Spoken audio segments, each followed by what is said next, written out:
lagi bersama saya Indi dalam podcast UT Kupang Mari Ba Omong. Dan pada episode kali ini kita kedatangan tamu spesial, yaitu Bapak Dr. Andes Jamaluddin MSI, dan beliau adalah Kepala Pusat Produksi Bahan Ajar Multimedia di Universitas Terbuka. Halo, apa kabar Bapak? Baik Mbak Indi dan para mahasiswa khususnya yang ada di wilayah UT Kupang maupun masyarakat di NTT ya Pak ya.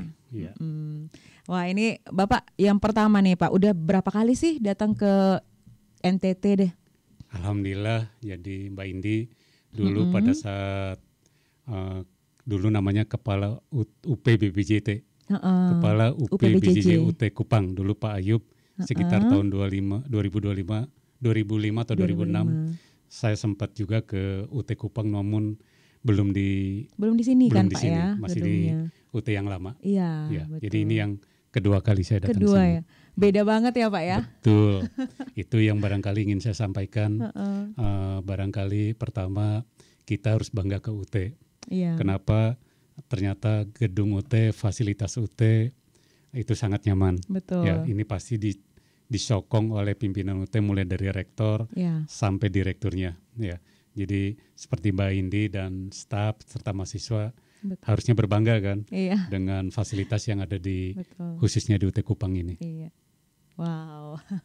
Nah, luar biasa nih Bapak. Nah, kemudian boleh cerita lagi nih Pak, untuk kunjungan yang kedua ini ke Kupang, itu kunjungannya agendanya apa aja sih Pak? Jadi pertama saya ucapkan terima kasih nih Mbak Indi kepada Pak Direktur, Pak Dr. Ajat atas permintaan beliau ke Wakil Rektor Bidang Sistem Informasi dan Kemahasiswaan, meminta saya untuk menjadi narasumber di rapat Rakor Pokjar dan Salut. Ya, kebetulan Mbak Indi saya punya pengalaman 10 tahun jadi Kepala UPBJ UT di Palembang.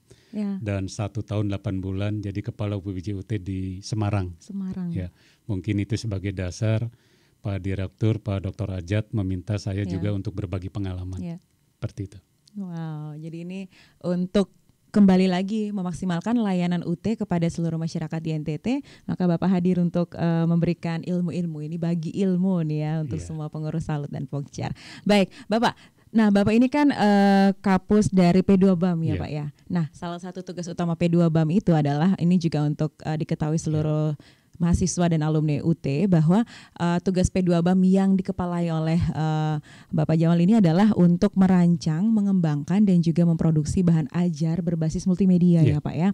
Dan kemudian seperti video pembelajaran, kemudian animasi, audio, dan juga simulasi interaktif yang mendukung materi perkuliahan yang diajarkan oleh UT. Nah, kemudian Bapak Jamal, bagaimana sih bahan ajar multimedia ini dia berbeda dengan bahan ajar yang konvensional, Pak? Bisa dijelaskan? Baik, makasih Mbak Indi. Saya ambil contoh aja ini, ada salah satu ya. Jadi ada salah satu bahan ajar ADPU 4337, usaha-usaha milik negara dan daerah. Ya. Jadi saya ingin bercerita. Jadi tugas utama Pusat Produksi Bahan Ajar Multimedia satu Mbak Indi, memastikan master bahan ajar yang akan digunakan mahasiswa itu tersedia. Master siap cetak. Ya. Jumlahnya berapa? Ada kurang lebih 1.200 master bahan ajar harus kami siapkan setiap semester.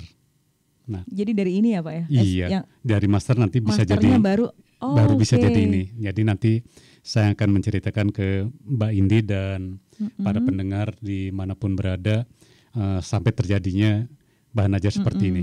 Ya. Jadi pertama Mbak Indi, sebetulnya yang mengembangkan bahan ajar itu bukan Pusat Produksi Bahan Ajar Multimedia, tetapi fakultas atau program studi. Kami hanya menyediakan namanya pedoman pengembangan bahan ajar dan perangkatnya. Kemudian siapa yang mengembangkan?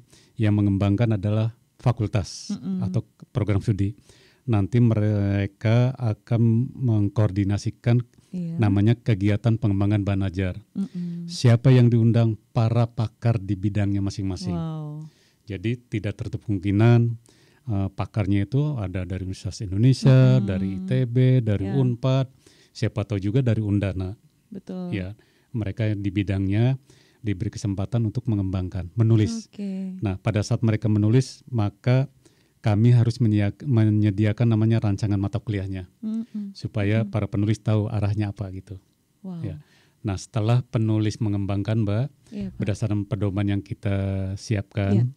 Nah, kalau dulu namanya bahan ajar aja, Mbak.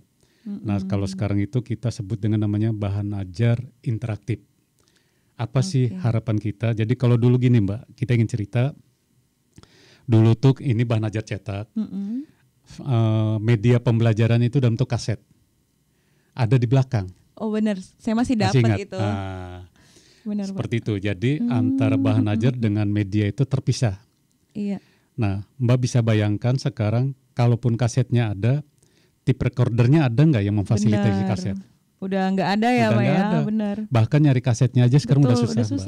Nah, oleh karena itu sekarang media pembelajarannya itu dalam bentuk video ataupun harus terintegrasi di dalam bahan ajar. Nah, itu makanya kita akan sebut bahan ajar interaktif. Nanti interaktifnya mana nanti kami ceritakan lebih lanjut. Jadi tadi kami sudah memberikan pedoman, fakultas mengembangkan, maka penulis kita minta untuk menulis oleh program studi. Nah, setelah penulis menulis, misalkan modulnya 3 SKS kan artinya 9 modul, Mbak. Nah, mereka menulis, kemudian pada saat diserahkan kepada fakultas, oleh fakultas akan divalidasi ulang. Sesuai nggak dengan pedoman? Kalau udah sesuai, itu belum tentu diserahkan ke kami dulu, Mbak. Oleh fakultas atau program studi akan diserahkan ke ahli lain untuk ditelaah ulang. Wow. Apakah yang ditulis penulis lain itu sesuai atau tidak? Sesuai atau belum? Update atau tidak dan sebagainya. Kalau dari penelaah menyatakan bisa diterima, maka sebelum diserahkan ke kami, maka program studi melalui namanya pengampu mata kuliah, Mbak, mereka harus mengecek Turnitin-nya, Mbak. Ini plagiatismenya seberapa persen? Ya. Melebihi dari 25% maka dikembalikan. 25% ya? Iya, kalau nggak salah sekitar 25%. Dikembalikan. Ya.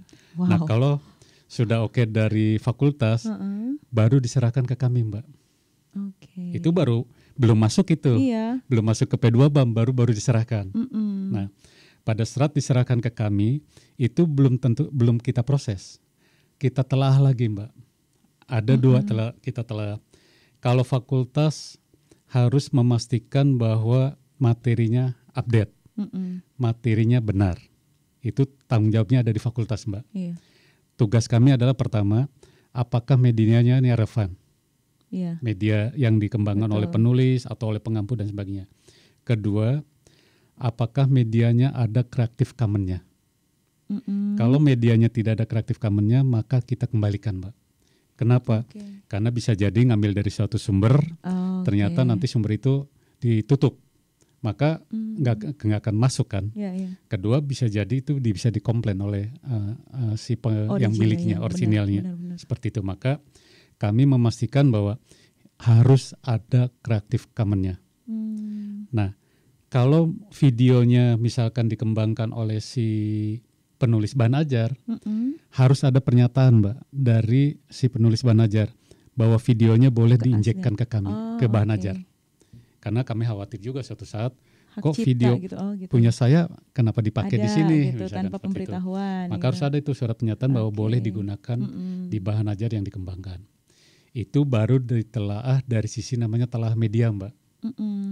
Nah, setelah ditelaah oleh sisi media, oleh kami ditelaah lagi dari sisi format. Ada tim lain lagi, Mbak, tim editor. Menelah formatnya. Apa contohnya? Ada nggak covernya? Ada deskripsi cover. Karena ini menggambarkan isi, termasuk deskripsi belakangnya. Di belakang, harus ada. Kedua, apakah susunannya mengikuti kami? Karena kami memberikan namanya template pengembangan bahan ajar, Mbak, dalam bentuk Word. Harus mengikuti yang kami kembangkan, karena ini terstruktur. Ya, mulai dari daftar isi, tinjauan mata kuliah, kemudian ke dalamnya lagi ada peta kompetensi, per modul, dalam modul ada kegiatan belajar, ada latihan, tes formatif, kunci jawaban dan sebagainya, bahkan daftar pustaka, glosarium dan sebagainya. Kalau tidak lengkap kita kembalikan, Mbak. minta dilengkapi dulu. Nah kalau oleh tim media kami oke, tim editor menyatakan dari sisi formatnya oke, baru kita proses. Namanya di layout Mbak. Di layout dan dibuat ilustrasinya. Jadi gambar-gambar ini ada timnya Mbak. Ada timnya sendiri yang membuat, bukan tim ilustrator tapi namanya tim bukan tim layouter tapi namanya tim ilustrator. Ya, tentu mereka ahli di bidang ilustrasi dan sebagainya. Pasti. Karena ada gambar-gambar yang ada kalanya dari penulis itu nggak jelas. Maka tugasnya ilustrator harus memastikan lebih jelas. Lebih jelas biar bisa dimengerti juga Pak ya. Pembaca ya nanti ya. Betul. Nah, kemudian setelah di ilustrator dibuat gambar, tabel, grafik dan sebagainya yang lebih baik lagi. Kemudian oleh layouter dinyatakan sudah selesai, itu belum final Mbak. Kami serahkan kembali ke program studi melalui pengampu. Silahkan diedit ulang. Gitu. Nah setelah diedit ulang, kembalikan ke kami, kemudian kita kembalikan lagi ke pengampu. Kalau kata pengampu, oke, ini udah final. Itu dari sisi kami belum Mbak. Harus dibaca ulang oleh editor. Dari sisi bahasanya, macam-macam. Nah kalau dari dua belah pihak menyatakan sudah oke, maka harus membuat surat pernyataan bahwa masternya siap. Namanya master final, bukan master siap cetak belum. Baru namanya master final Mbak. Nah itu harus ada persetujuan tuh dari pengampu, dari ketua program studi, dari penanggung jawab tim kami. Itu baru disebut dengan namanya master final. Mbak bisa bayangkan udah berapa proses QC itu. Tahap-tahapnya, iya benar. Ya. Nah, setelah namanya ini master final, maka langkah selanjutnya harus namanya master siap cetak. Nah, sebelum master siap cetak ini, maka kita harus meminta namanya ISBN, Mbak. Ini kan ada ISBN kan. Kemana? Ini ke perpustakaan provinsi.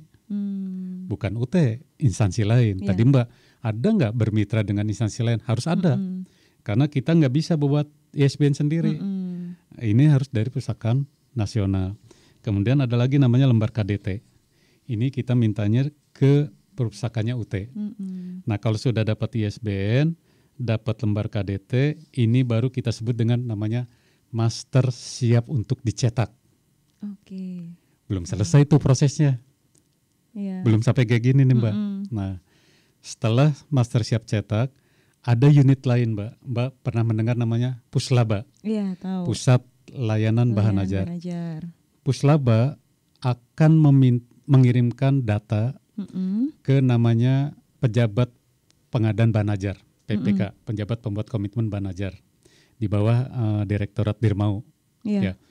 Di surat itu akan menyatakan bahwa PPK bahan ajar, tolong bahan ajar ADPU 4337 untuk dicetak sebanyak 50.000 lembar, 50.000 eksemplar misalkan. Nah, Puslaba dari mana data itu? Datanya dari registrasi. Ya. Jadi Mbak bisa bayangkan, oh ternyata di UT itu saling keterkaitan. Ya. Jadi setelah Puslaba mengirim surat supaya bahan ajar ini dicetak, maka PPK akan meminta ke kami, P2BAM tolong dicek ADPU 4337 master siap terbitnya sudah ada belum? Sudah ada atau belum? Nah kalau kita menyatakan sudah siap, maka Puslaba akan mengirim surat ke kami lagi. Tolong siapkan dan nanti soft filenya dikirimkan ke vendor yang akan mencetak. Contoh kalau di sini vendornya adalah Gramedia bukan? Apa ini? Mana itu? Intan Sejati ya, Klaten. Jadi nanti PPK bilang tolong P2BAM siapkan master, nanti kirim filenya ke percetakan Intan Sejati Klaten. Nah, ini bukan penunjukan Mbak, bukan. Pengadaan di UT itu udah by system. Jadi sudah kontrak payung. Jadi tidak ada vendor atau percetakan yang sekonyong-konyong baru datang. Harus yang sudah terdaftar di unit pengadanya UT. Nah nanti setelah menyatakan bahwa tolong dikirim ke vendor ini. Kami siapkan masternya, Mbak. Kalau dulu sebelum 2022, maka vendor harus datang ke UT, Mbak. Bawa ke UT harus menyiapkan flash disk yang harganya sekitar 7 juta. Untuk ngambil file kami. Ngambil file. Waduh. Ya. Oh gitu ya Pak. Dulu sebelum tahun 2022, ya. Mbak bisa bayangkan betapa repotnya nggak? Dan itu bertahun-tahun itu ya Pak? Bertahun-tahun. Wow. Belum lagi pulang dari P2 pun jatuh, hilang. Ya, jadi tidak praktis kan? Iya. Oleh karena itu, kami mengembangkan suatu aplikasi, Mbak. Dulu namanya aplikasinya tuh aplikasi Proba, aplikasi produksi bahan ajar. Nah, dengan aplikasi tersebut, vendor tidak perlu datang ke UT lagi. Wow. Pokoknya vendor dapat perintah, kita kirim filenya, kita kirim surat. Silakan vendor buka, kita kasih waktu 2 hari untuk mengunduh filenya dari aplikasi itu. Wow. Lewat 2 hari kita tutup lagi, harus bersurat lagi kalau ingin mengambil filenya. Ya, kenapa? Karena ini adalah miliknya UT. Kita tidak boleh file ini berceceran kemana-mana. Nah, vendor kan nanti dapat nih Mbak file. Setelah itu tugas vendor pertama adalah membuat namanya proses pracetak, Mbak. Apa? Membuat dummy cover, membuat dummy isi, Mbak. Nah, dummy cover itu nggak bisa sembarangan. Ini ada standarnya, Mbak. Jadi ini Atpu kan punya FISIP. Ini brandingnya FISIP, Mbak. Oh iya. Branding FISIP. Jadi nanti vendor akan membuat dummy cover harus sesuai dengan dummy-nya FISIP. Kami punya standar warna, batas atas sama batas bawah. Jika vendor brandingnya di luar batas atas atau batas bawah, sampai kapanpun tidak pernah akan kita terima. Nggak approve ya, betul ya. Itu proses QC lagi. Dalamnya pun sama. Ya.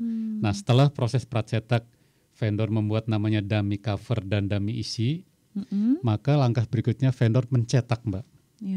Mencetak bahan ajar nih. Setelah CC ya Pak ya? Setelah CC. Cetak tadi sebanyak misalkan 50.000 eksemplar ya. Oke, udah jadi nih seperti ini Mbak. Ini tidak langsung dikirim ke Puslaba atau ke mahasiswa. Kami QC lagi, Mbak. Wow. Kami QC lagi. Apa betul nggak brandingnya sesuai dengan dummy yang kita ACC? Betul nggak isinya? Ini warna harus standar, Mbak. Hasil cetakan harus standar. Pantasan dia tuh lebih enak loh Pak, kalau mata kita lebih nyaman gitu ya Pak ya. Iya. Jadi warnanya pun kalau misalkan setelah kita datang ke tempat percetakan, hasil cetakannya halaman 5 beda, halaman 10 beda. Yang pasti kita tolak, Mbak. Walaupun udah dicetak Walaupun udah dicetak 50.000 eksemplar, kita tolak. Tidak akan kita terima. Nggak sesuai standar karena tidak sesuai standar. Karena kami sudah punya spek. Kalau mau diterima ikutin spek ini. Termasuk coba Mbak bayangan Mbak buku ini berat nggak? Iya Pak. Coba pegang. Wah enggak loh Pak. Enggak. Padahal setebal ini. Setebal ini. Ya. Wow. Ya. Pertama Mbak nggak berat kan? Ya. Kemudian berikutnya kita buka halaman berapapun akan berbalik nggak Mbak? Enggak ya Pak ya. Enggak. Coba kalau kertasnya bukan ini, pasti berbalik. Langsung. Ya. Berikutnya hasil cetakannya Mbak lihat, ada beda nggak? Warna dan sebagainya. Enggak. Konsisten ya Pak ya. Karena kita QC Mbak. Kita pastikan bahan ajar sampai ke mahasiswa harus sesuai dengan spek yang kita prasyaratkan. Berikutnya Mbak berani nggak digini-gini? Wah. Mas takut ya Mas ya? Diangkat dong Pak, diangkat dong. Coba. Wah, sampai segitunya robek ya Pak ya? Enggak. Kuat dari ininya ya Pak? Iya. Itu kita harus pastikan. Kita tuh biasanya lihat halaman gini aja Mbak. Kalau halaman gini udah pecah, ini akan kita tolak. Oh sering itu? Iya. Ada itu Pak? Tuh. Jadi kita ketat sekali Mbak. Kita ketat sekali termasuk dalamnya. Supaya apa? Ini kan dipegang mahasiswa minimal 6 bulan nih. Jangan sampai sebelum 6 bulan udah pada lecek dan sebagainya. Nah itu yang kita jamin, kita pastikan sampai ke mahasiswa harus dalam keadaan prima. Nah ini udah jadi nih, udah kita QC, udah kita terima. Pada saat mahasiswa pesan, maka ini harus di wrapping Mbak, di plastik. Iya benar. Iya kan? Iya. Ini satu-satu namanya wrappingnya Mbak. Kalau mahasiswa registrasinya 5 mata kuliah, maka di wrapping lagi. Setelah itu pasti dikasih kardus lagi, Mbak. Iya, rapi banget ya. Pak. Benar. Kita bahkan ada uji petik, Mbak. Uji petik itu artinya gini. Setelah di 5 bahan ajar itu dimasukkan kardus, Mbak. Kemudian kita jatuhkan dari ketinggian 5 meter. Oke. Posisi gini. Posisi miring gini, Mbak. Posisi gini. Kardus boleh rusak. Yang nggak boleh rusak adalah bahan ajar. Jadi harus kita pastikan bahwa bahan ajar sampai ke mahasiswa itu dalam kondisi harus dalam kondisi prima. Ini baru saya cerita bahan ajar cetak nih, Mbak. Tentu kira-kira bayangannya sampai terjadi seperti ini. Ini bukan hanya tugasnya P2 Pusat Produksi Bahan Ajar Multimedia, tapi ada interaksi, korelasi, kerjasama mulai dari fakultas, program studi, kami, Puslaba, registrasi dari sisi data. Jangan lupa pejabat pembuat komitmen bahan ajar, PPK bahan ajar, itu ada kolaborasinya, Mbak. Perpustakaan UT, jangan lupa ada kolaborasinya. Jangan lupa juga Perpustakaan Nasional. Tapi di sisi lain kami harus punya tanggung jawab terhadap Perpustakaan Nasional, Mbak. Karena pada saat kami meminta ISBN, maka kami wajib menyerahkan hasil cetakan ke Perpustakaan Nasional dan Perpustakaan Provinsi. Itu wajib, Mbak. Jadi kalau enggak, disuspek kita. Enggak boleh lagi kita minta. Ya, jadi kami pun harus patuh terhadap aturan itu. Dan alhamdulillah di 2023 akhir kami dapat penghargaan penerbit Universitas Terbuka, termasuk perguruan tinggi penerbit yang patuh menyerahkan hasil cetak kepada Perpustakaan Nasional. Nanti saya cerita yang lainnya, Pak. Wah, tahapannya tuh benar-benar panjang ya, Pak. Betul. Itu udah kayak penerbit lah ya, udah sekelas penerbit profesional ya. Betul. Wow. Dan itu berangkat dari bahan ajar interaktif ini berangkat dari perjuangan beberapa tahun silam dari proses-prosesnya akhirnya disempurnakan menjadi seperti ini dan lebih memudahkan ya Pak ya dalam pengerjaan prosesnya sampai jadi. Wow, ini sahabat UT Kupang yang rugi banget sih kalau misalkan udah registrasi, udah terima bahan ajar, tapi sampai ujian Pak, ada yang bahan ajarnya tuh masih di dalam plastik, masih di wrap gitu. Itu sayang sekali karena ini pembuatannya sendiri saja sudah begitu luar biasa dan isi dalamnya juga pasti bermanfaat. Keren banget nih. Nah Pak, kita lanjut lagi nih. Tadi udah menyinggung tentang sampai proses produksi ya Pak ya. Sekarang kita lanjut nih Pak. Kemudian bagaimana sih UT memanfaatkan teknologi terbaru dalam pembuatan bahan ajar itu, gitu. Apakah ada teknologi baru kayak yang lagi happening sekarang loh, Pak, AR dan sebagainya? Baik, terima kasih. Namun sebelumnya Mbak Indi saya izin, bahan ajar UT itu tadi saya sampaikan terstruktur, ya, mulai dari ada daftar isi, tinjauan mata kuliah, per modulnya ada pengantar, ada kegiatan belajar. Kemudian ada uraian materi, contoh dan non-contoh, ada latihan, tes formatif, dan seterusnya ya. Kemudian Mbak Indi, itu ada formatnya Mbak. Pasti di setiap halaman itu ada apa ya, sisa. Oh iya, itu kayak kita mau nyatat-nyatat apa gitu ya Pak ya? Sebenarnya salah satu fungsinya adalah jika ada teman-teman mahasiswa, waduh ini kalimat ini penting nih, daripada buat catatan di kertas-kertas lembar hilang, udahlah buat di sini aja. Catatan-catatannya di sini, seperti itu. Jadi ini salah satu fungsinya. Kemudian pada saat mengerjakan tes formatif, nah ini juga pada para mahasiswa pada saat mengerjakan apa sih fungsi tes formatif? Misalkan, jangan teman-teman lihat soal nomor 1, kemudian lihat kunci jawabannya. Langsung di belakangnya. Iya, jangan. Seyogyanya setelah membaca kegiatan belajar 1 atau kegiatan belajar 2, teman-teman pastikan sudah dikuasai belum. Nah, supaya saya tahu bahwa saya sudah menguasai atau belum, kerjakan tes formatif. Jangan lihat kuncinya dulu, Mbak. Kerjakan rata-rata 10 soal, Mbak. Rata-rata 10 soal, dan bentuk soalnya pun kalau untuk program diploma dan sarjana itu bentuknya tes objektif. Nah, tes objektifnya itu A, B, C atau D.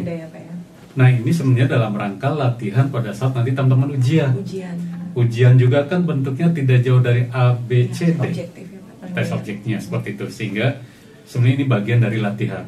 Ya.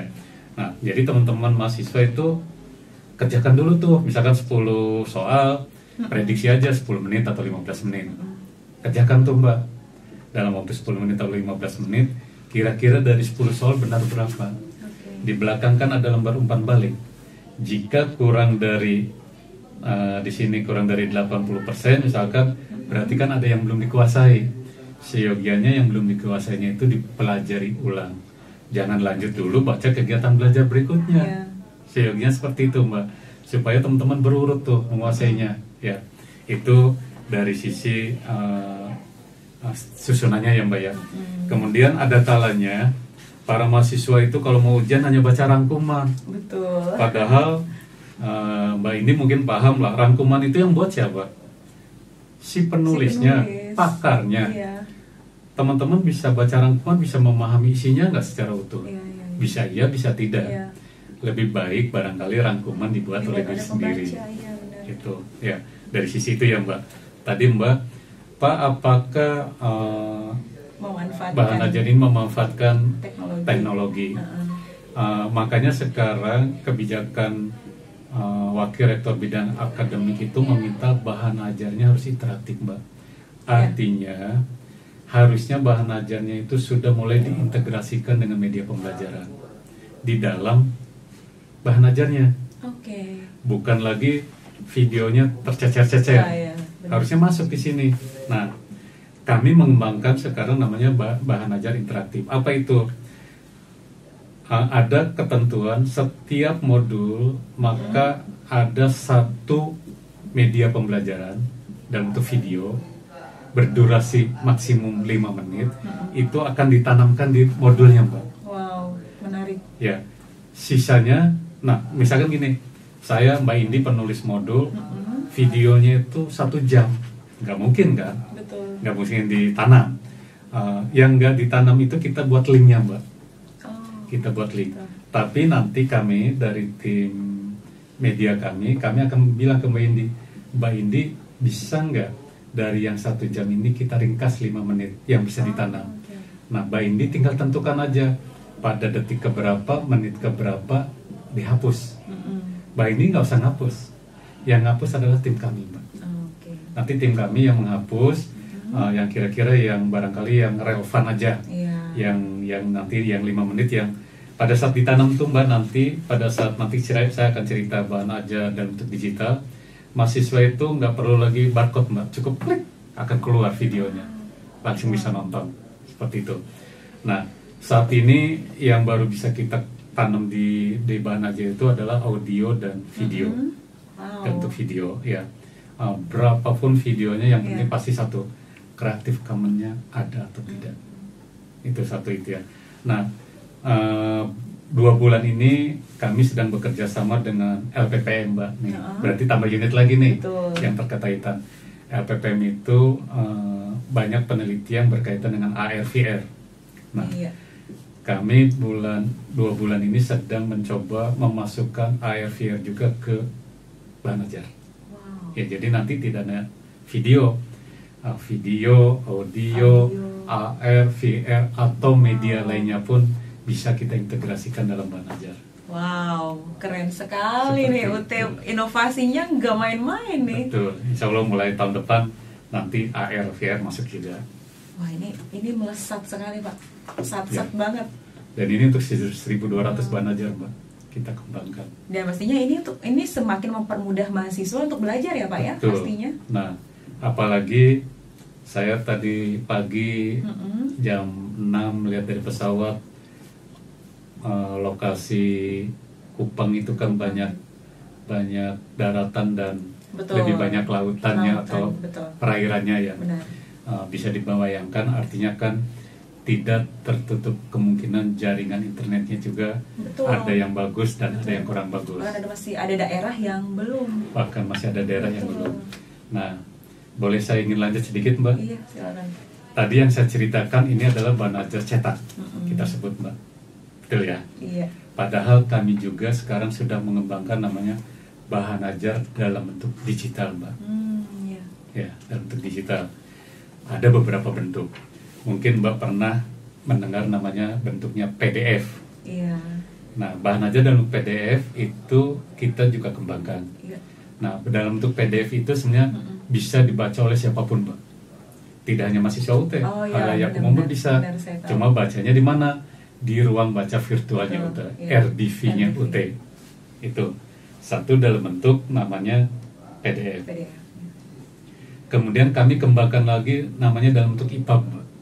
Apa itu? Lebih bagus lagi electronic publishing. Ya. Jadi dalam bentuk EPUB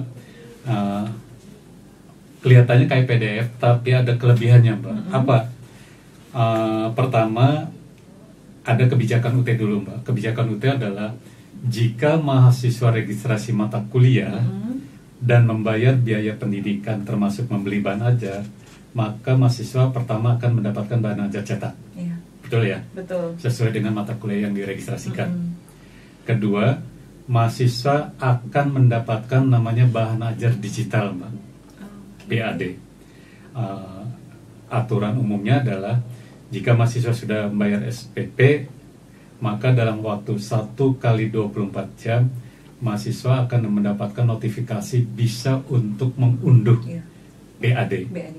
Nah, nanti saya akan bicara lebih jauh. Bisa ngelihatnya di mana mahasiswa? Salah satunya di My UT Mahasiswa. Betul. Oleh karena itu, mahasiswa jangan lupa tuh untuk punya username dan passwordnya My UT. Selalu disimpan ya. Betul. Mbak Indi ya, jangan lupa supaya mahasiswa kenapa? My UT Mahasiswa kan sebenarnya mengintegrasikan berbagai informasi dalam suatu aplikasi, dalam suatu aplikasi namanya My UT-nya mahasiswa. Jadi nggak perlu kemana-mana lagi. Benar. Kan? Cukup dari My UT-nya mahasiswa. Bahkan tidak perlu ke kantor UT Kupang lagi sebenarnya. Bisa ya, Pak, jadi seperti itu. Betul. Termasuk misalkan saya membeli bahan ajar, Mbak. Bahan ajar saya belum nyampe ini. Kira-kira posisinya di mana ya? Buka My UT Mahasiswa, buka bahan ajar, cari tracking. Betul. Masukkan itu nomor klipnya atau apanya, nanti akan kelihatan posisinya ada di mana. Iya. Udah seperti kayak belanja online ya, Pak ya? Seperti belanja online. Nah, tadi saya cerita bahan ajar digital, Mbak, dan untuk IPAB itu ada kelebihannya apa, Mbak?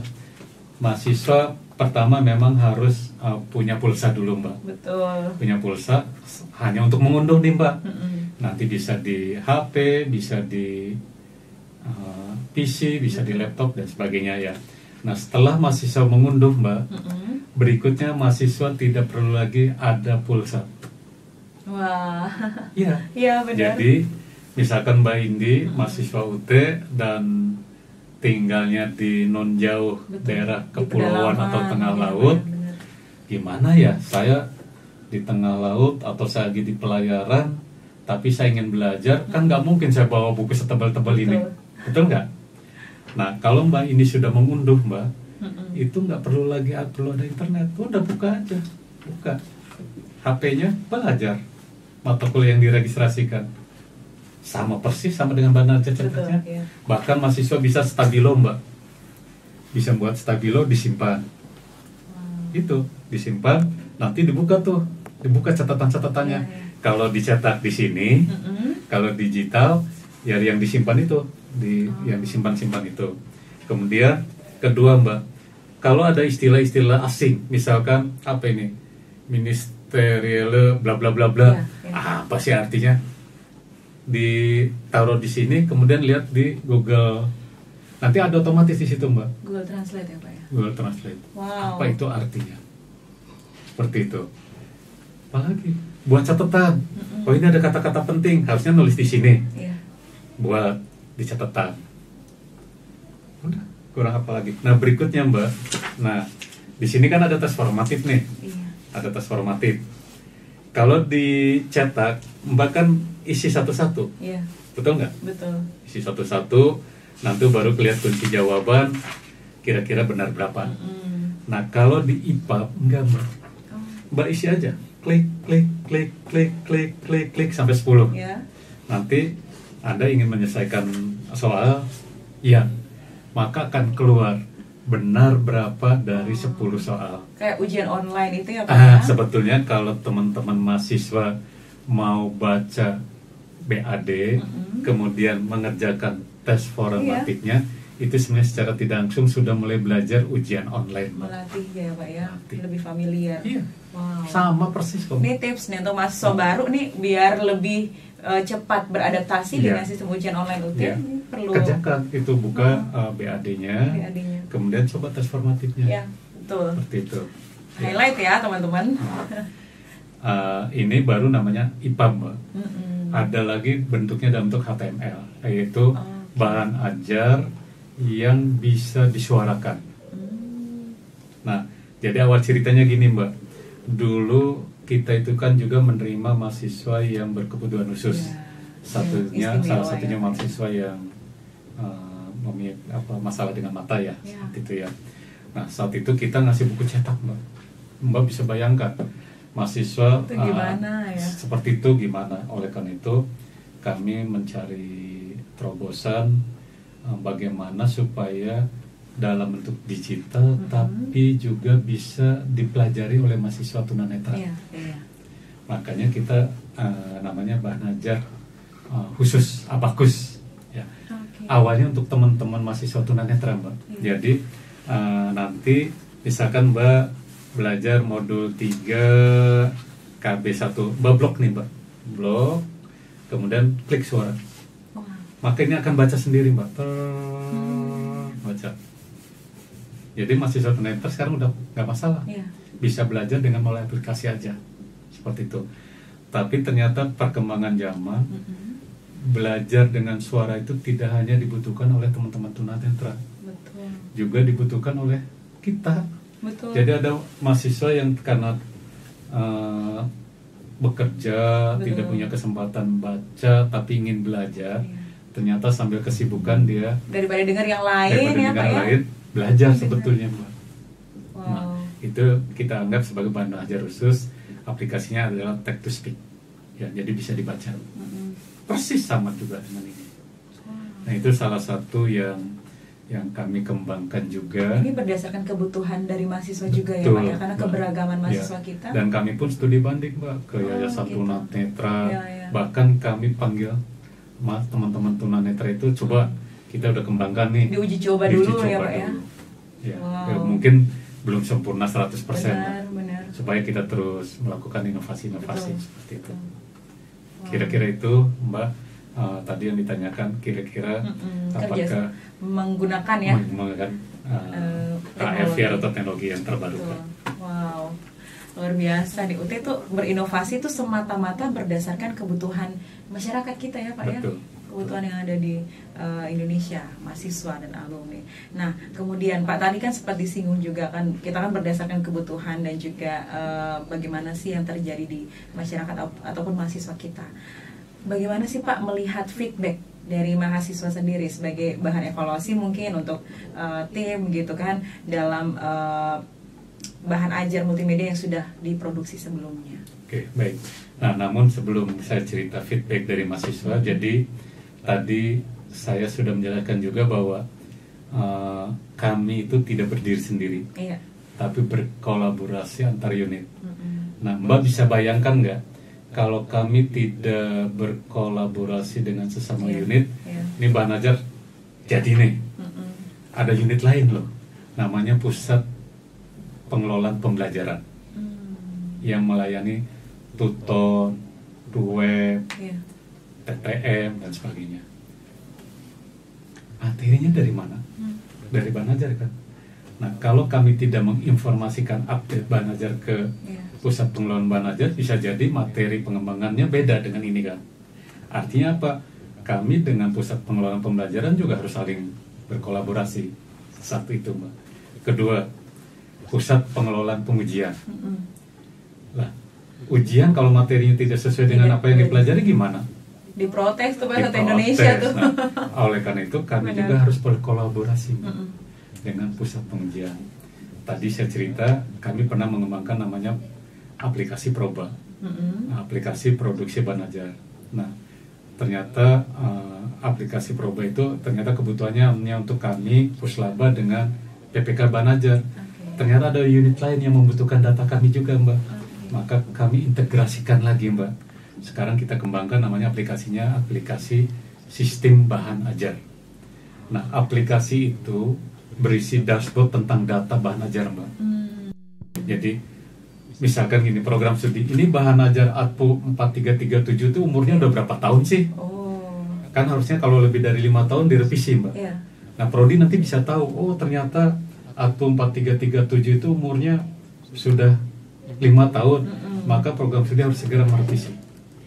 Itu untuk program studi. Kemudian untuk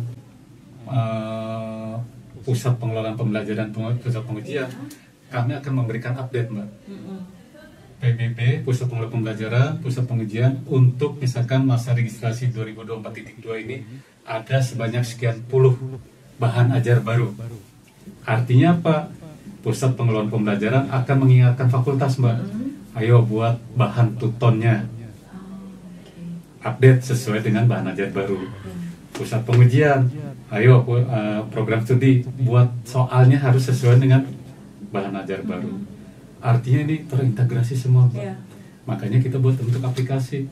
Kalau data manual, Mbak, bisa dibayangkan. Nah, nggak bisa tuh sebanyak itu ya, Mbak ya. Kita membuat integrasi, Mbak, dalam bentuk namanya sistem informasi bahan ajar. Diakses oleh semua yang unit yang ada di UT Pusat. Tapi ini untuk internal ya. Betul. Nah, di sisi lain, Mbak barangkali pernah mendengar ada namanya UT Radio. Ya, jadi pemirsa kalau pengen lihat, dengarkan UT Radio, utradio.ut.ac.id.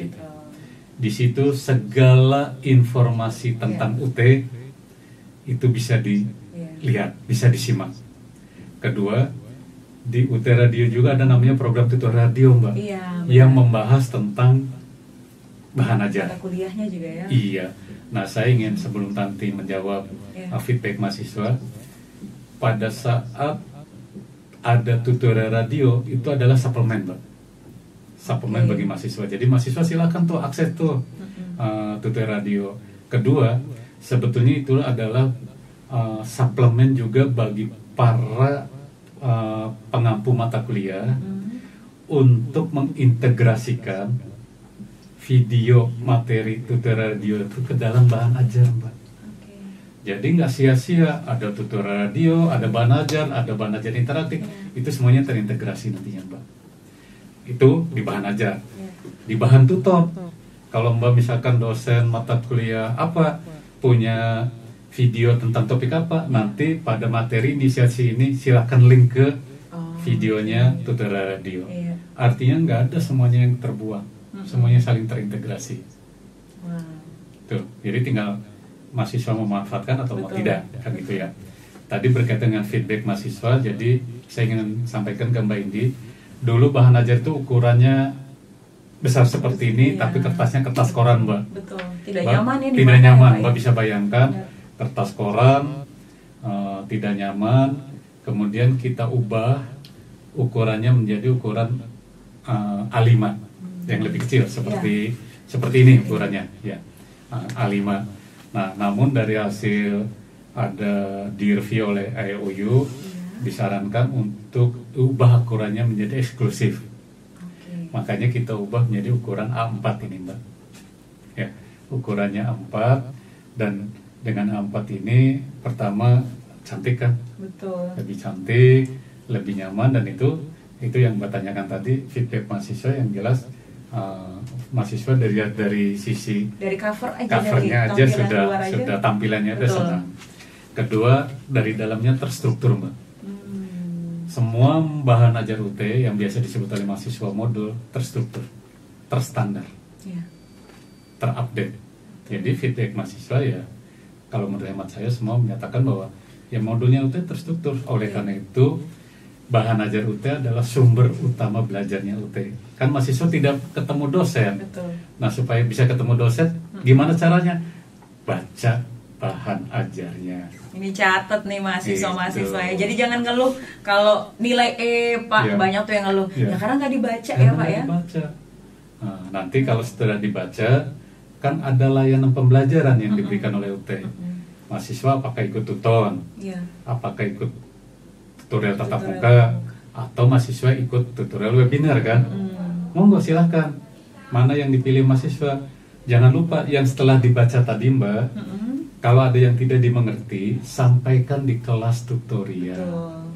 Nah, bisa bayangkan dari sekian modul dibaca, yang dimengerti berapa, yang tidak dimengertinya dibahas di kelas tutorial. Ujungnya kan jadi ngerti semua tuh Mbak. Ya mudah-mudahan hasil belajar mahasiswanya juga jadi meningkat kan, seperti itu. Ini idealnya sih seperti ini ya Pak ya. Betul. Harapannya seperti itu. Jadi kalau ditanya feedback ya positif, karena kami terus mengembangkan. Tadi seperti media pembelajarannya dan bentuk kaset, Mbak bisa bayangkan cari kaset sekarang susahnya kayak apa. Benar Pak. Emang laptop sekarang ada tuh tempat kaset? Udah nggak ada. Udah nggak ada Pak.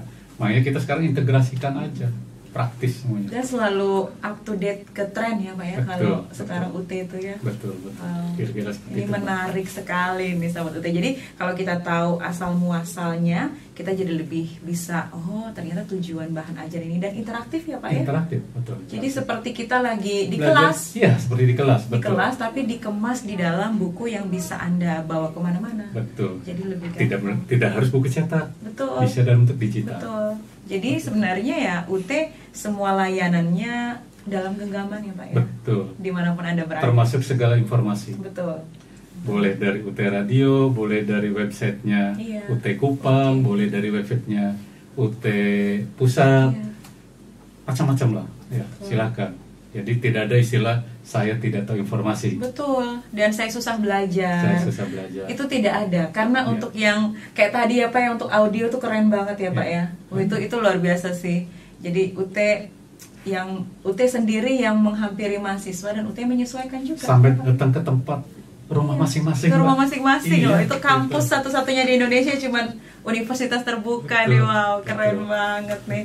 Keren. Nah, kemudian nih Pak, kita lanjut nih. Bagaimana sih Pusat Produksi Bahan Ajar Multimedia melihat perkembangan teknologi digital dalam dunia pendidikan mungkin 5-10 tahun yang akan datang? Gimana Pak? Yang jelas adalah pertama, kita tidak pernah menyatakan bahwa bahan ajar yang kita kembangkan itu sempurna. Iya. Oleh karena itu kami di Pusat Produksi Bahan Ajar Multimedia selalu juga melakukan namanya studi banding atau benchmark dengan penerbit lain, dengan percetakan lain juga. Jadi kami juga setiap tahun harus berkunjung supaya kami tahu perkembangan. Ya, tidak hanya bahan ajar cetak, termasuk kami UT Radio kami juga kami berkunjung Mbak. Bahkan sampai ke setiap provinsi-provinsi yang ada radio-radionya kita kunjungi. Supaya jangan sampai kami jumawa ya. Apa jumawa itu? Wah paling hebat. Ternyata cepat berpuas diri ya. Berpuas diri. Ternyata yang lain lebih berkembang. Gitu. Termasuk kami menyatakan ini hebat juga. Jangan-jangan sudah ada perkembangan baru. Nah, Mbak Indi, saya ingin sampaikan bahwa kami sekarang dijadikan pusat benchmarknya dari berbagai instansi Mbak. Bulan depan, ini suratnya baru masuk nih Mbak. Dari Unair. Minggu kemarin dari ITI Mbak. Minggu kemarinnya lagi dari Universitas di Payana. Jadi P2 BAM kayaknya hampir setiap minggu Mbak. Wah, mobile terus ya kemana-mana ya. Apakah mahasiswa, apakah dosen, apakah perguruan tinggi, bahkan ada mitra kerja, ada Pemda, studi banding ke kami. Kami sama-sama aja seperti itu. Karena suatu saat pun kami harus studi banding ke mereka. Jadi kalau Mbak tadi tanya bagaimana dengan update perkembangan teknologi, yang jelas sekarang ada RVR, jangan-jangan 10 tahun akan datang apalagi. Kami harus mengantisipasi itu. Dan kita UT siap ya Pak ya, P2 selalu siap untuk melakukan inovasi, mengikuti tren gitu ya Pak ya. Wow, keren sekali. Nah, ini yang terakhir mungkin Bapak mau sampaikan nih untuk closing statementnya terkait dengan topik kita hari ini. Baik, jadi pertama kami memang sengaja, Mbak Indi tolong siapkan katalog juga nih. Kenapa? Pertama barangkali pemirsa dari podcastnya UT Kupang Mari Mbak Omong Bapak. Kupang Mari Mbak Omong ini salah satu kan pasti mahasiswa UT kan. Betul. Jadi jangan lupa mahasiswa UT walaupun belajar bahan ajar jangan lupa katalog, buka, baca katalognya. Kenapa? Pertama, katalog sistem penyelenggaraan. Karena semua informasi tentang UT mulai dari bagaimana cara registrasi di UT sampai bagaimana ujian, bagaimana yudisium, semuanya ada di sini. Ya, tapi itu. Kedua, jangan lupa baca katalog kurikulum supaya mahasiswa tahu semester ini harus ngambil mata kuliah apa, bahan ajarnya apa. Benar. Semester depan ngambil mata kuliah apa, bahan ajarnya apa. Jangan lupa ujiannya jam keberapa. Nah, itu harus tahu semua. Di mana? Ada di sini di struktur kurikulum. Karena memang pernah ada kasus, Pak. Ya. Registrasi dia bilang, "Loh, Bu, saya registrasi mata kuliah, kodenya ini." Tapi kok yang datang modulnya kodenya ini. Ya. Nah, itu karena mahasiswa tidak membaca katalog. Betul. Kode mata kuliah, kode dan nama mata kuliah bisa jadi sama dengan kode dan nama bahan ajar. Ya. Tapi bisa terjadi kode dan nama mata kuliah berbeda dengan kode dan nama bahan ajar. Itulah makanya Mbak Indi tolong cariin katalog dong. Ini ingin saya sampaikan juga. Persis apa yang tanyakan Mbak Indi itu yang ingin saya sampaikan. Karena kalau mahasiswa tidak membaca ini, enggak, saya mau mintanya kode mata kuliah. Padahal yang ada kode bahan ajar. Betul. Tanpa kita tunjukin ini nggak akan percaya gitu, Pak. Betul. Ya, jadi itu. Kedua, kami UT pasti menyiapkan segala fasilitas. Tinggal bagaimana mahasiswanya memanfaatkan fasilitas tersebut, mulai dari informasi, layanan, dan sebagainya. Kita siapkan semua, mulai dari gardanya di UT Pusat sampai di garda yang berhadapan dengan mahasiswa UT Kupang salah satunya. Jadi kami semua menyiapkan layanan, termasuk UT Kupang pasti menyiapkan segala layanan. Tinggal mahasiswa bagaimana bisa memanfaatkan itu supaya apa? Istilah UT adalah belajar mandiri itu betul-betul diciptakan di situ, mengatur waktunya, memanfaatkan waktunya, mengantisipasi kalau ada masalah dan sebagainya. Jangan lupa komunikasi. Kalau komunikasi nggak jalan, agak sulit. Ya, silakan. Jadi mahasiswa kalau ada pertanyaan apa, komunikasikan. Garda terdepan sebelum UT Kupang ada namanya Salut, sentra layanan bisa terbuka yang di beberapa lokasi. Salut nanti bisa ke UT Kupang, UT Kupang nanti bisa ke UT Pusat. Jika mampir ke UT Pusat, jangan lupa datang ke Pusat Produksi Bahan Ajar Multimedia. Itu terbuka nggak Pak untuk umum ya Pak? Silakan. Ya? Untuk mahasiswa kita. Silakan. Kami bahkan kalau ada wisuda, kalau ada kegiatan-kegiatan mahasiswa, silakan mampir ke tempat kami. Mau selfie boleh. Kalau kami waktunya kosong, silahkan testimoni boleh. Karena kami punya UT Radio, juga punya studio televisi. Lengkap ya Pak ya. Saya udah main ke sana sahabat UT, dan itu bener-bener wow, kayak studio yang bener-bener kayak di TV-TV itu loh. Luar biasa. Nanti ya kalau sahabat UT Kupang, mahasiswa alumni mungkin yang main-main ke pusat ya, ke Jakarta, mungkin bisa nih mampir ke P2 BAM tuh, lihat tuh. Itu keren-keren, bisa selfie juga foto-fotonya Pak ya? Boleh ya Pak ya? Boleh. Kita buka karena itu milik kita. Wow, keren banget, keren. Oke, satu lagi Mbak. Silakan Mbak. Jadi kami punya UT Radio tadi, punya UT TV. Jadi kalau nanti ada mahasiswa UT yang berprestasi, atau mahasiswa UT yang bisa menjadikan inspirasi jadi mahasiswa lain, silakan jadi narasumbernya program UT Radio Pak. Berkesempatan ya, bisa dihubungi. Kemarin kan ada juga tuh mahasiswa UT Kupang itu Pak yang tampil di UT Radio. Nah, itu kan makanya kita minta untuk jadi narasumber. Tidak harus datang ke UT Pusat Mbak, bisa datang di UT Kupang atau dari rumah masing-masing. Kita melalui Zoom aja. Makasih. Jadi bisa menginspirasi lebih banyak orang lagi ya Pak ya, untuk bisa sukses. Wow, keren sekali nih, nggak kerasa nih obrolan kita dari tadi nih keren banget, dan sampai kita paham bener-bener dari satu buku ini, bahan ajar yang ada di tangan sahabat UT Kupang semuanya itu melewati proses yang luar biasa, dan pastinya UT selalu mengutamakan kualitas sehingga sampai di tangan semua sahabat UT Kupang itu dalam keadaan baik, paten, siap untuk dipelajari dengan nyaman pastinya. Sekali lagi terima kasih banyak Bapak untuk ilmu yang sudah dibagikan. Kita jadi bisa lebih menghargai ya. Dari buku ini tuh banyak sekali orang yang terlibat di dalam pembuatannya Pak ya. Dan semoga itu juga dimanfaatkan oleh sahabat UT Kupang, seperti tadi kata Bapak Jamal, harus dimanfaatkan. Betul. Sayang banget ya. Walaupun kuliah di UT biayanya terjangkau, super terjangkau, tapi dengan banyaknya layanan yang sudah disiapkan, sayang banget kalau tidak dimanfaatkan untuk kesuksesan kalian semua juga. Baik, sekali lagi terima kasih Bapak, di dalam kesibukannya belum istirahat tapi udah menyempatkan waktu untuk hadir di sini di podcast UT Kupang, berbincang dengan kita semua, dan semoga bermanfaat apa yang sudah tadi dijelaskan. Akhir kata, terima kasih banyak juga buat semua yang sudah nonton. Jangan lupa share video ini, like, dan share ke semua teman-teman kalian yang belum kuliah di UT. Kasih tahu nih kalau sistem pembelajaran di UT bisa se-fleksibel itu dan semodern ini.